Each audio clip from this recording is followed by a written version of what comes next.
who's as adamant about his or her position as I am about mine, whom you think is sharp. Seriously, we know that. And another thing, we heard him say that...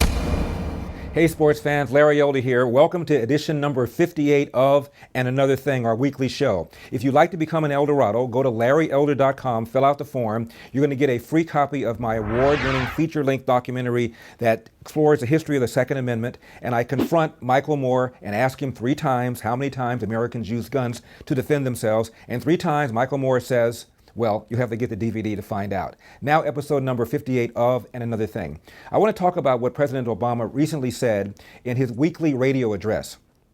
He accused Republicans of engaging in just plain cruel tactics by failing to extend unemployment compensation benefits. Unemployment compensation benefits were not included in the 2-year deal that was struck between the Republicans and the Democrats in Congress. And as you know, many people have been getting unemployment benefits for now 3 or 4 years because Congress keeps extending it. It always appears to be cold and harsh whenever the deadline for the benefits comes up. And so far, Congress has been extending them since we've had this recession and this very, very shallow, poor recovery. Here you have President Obama taking direct aim at Republicans and accusing them of being plain cruel for failing to extend unemployment compensation benefits. I'm not laughing. I was unemployed for a while myself. I get it. What I'm smiling about is this. It's one thing for the president to go after Republicans arguing that extending unemployment compensation benefits is just good soup.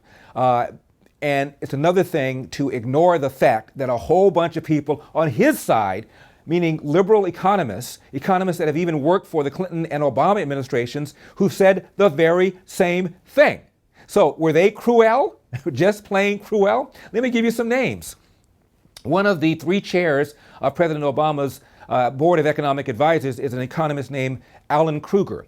Alan Krueger is famous for a study that he did where he argued that raising minimum wages actually improves jobs. It doesn't hurt job prospects, it improves them, contrary to what most economists said. Became a very famous study, cited probably more than any other economic study I've ever seen.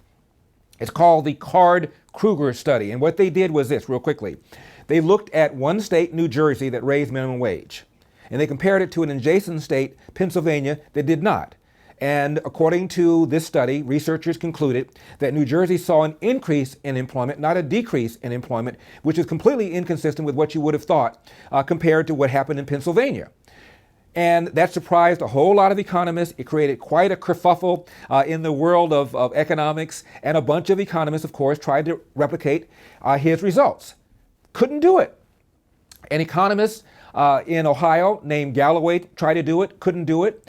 Forbes wrote critically about the study. Heritage Foundation wrote critically about the study. Let me tell you real quickly what the flaw was. What Krueger and Card did apparently was just had people call up fast food places, for example, in New Jersey and say, hey, did you guys hire people?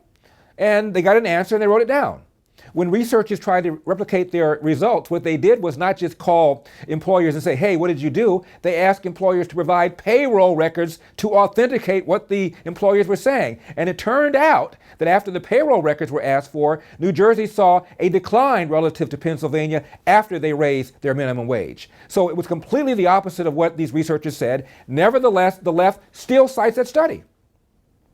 Now that blows the mind. One of the more controversial studies, for example, on guns has been the study by John Lott. He wrote a book called More Guns, Less Crime, and believe me, the left hated that book, and a whole bunch of anti-gun researchers tried to refute his data, and with some minor exceptions, the data has held up.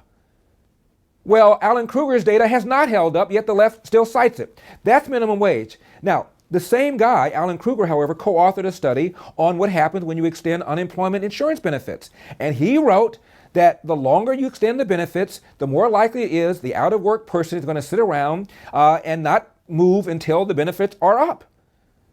I think the number was when you extend benefits something like 99 weeks, you have a 0.5% increase in unemployment as a result of that. That's Alan Krueger, one of Obama's 3 chairs of his Board of Economic Advisors. Forget about him. What about Bill Clinton? Remember Larry Summers? Larry Summers was his Treasury Secretary.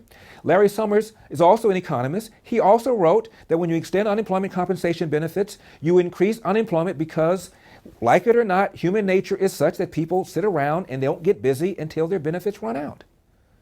So you don't believe Kruger? You don't believe Summers? How about another economist named Larry Katz, K-A-T-Z?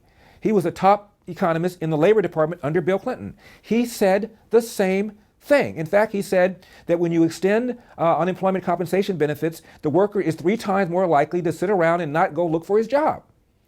I didn't say that, he did. So what I'm doing is I'm citing left-wing sources to make the same argument that many Republicans have been making, and that while extending unemployment compensation benefits is certainly humane, when you look at it in the aggregate, what you're really doing is damaging the very same people that you claim to help.